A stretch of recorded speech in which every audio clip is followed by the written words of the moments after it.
Bonjour à tous et à toutes et bienvenue sur la chaîne de l'armée de terre. Aujourd'hui, nous allons découvrir 5 choses à savoir sur le béret. La coiffure des soldats a toujours eu de l'importance pour eux. Du bonnet de police modèle 1891 au béret de 1940, nous vous invitons à découvrir 5 choses à savoir sur le béret.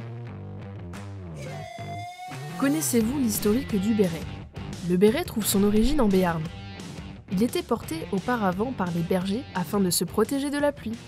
Particulièrement fiers de leur coiffe, les premiers militaires à porter le béret, ou plutôt la tarte, étaient les chasseurs alpins à partir de 1891.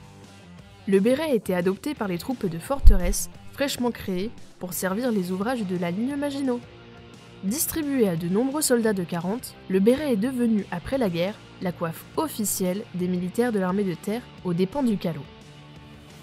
Fabriqué à Oloron-Sainte-Marie dans l'entreprise Lolaire depuis 1840, le béret est entièrement constitué en laine mérinos.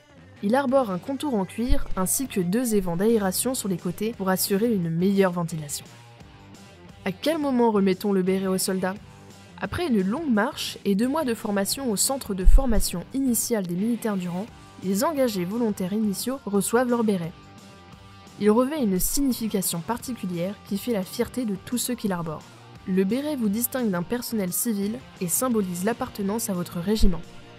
La cérémonie de remise de béret revêt un caractère important dans la vie d'un jeune engagé. Elle marque la 2e étape forte de leur période de formation. Quels sont les différents bérets? Il existe à ce jour 7 couleurs de béret au sein de notre armée. Tous les régiments de l'armée de terre se référencent à la même taille de tour de tête, excepté les troupes de montagne qui, eux, ont une coiffe plus large appelée tarte. Le béret bleu foncé est porté par l'infanterie, la cavalerie, le génie, les transmissions, le matériel, le train ou encore le corps technique et administratif de l'armée de terre.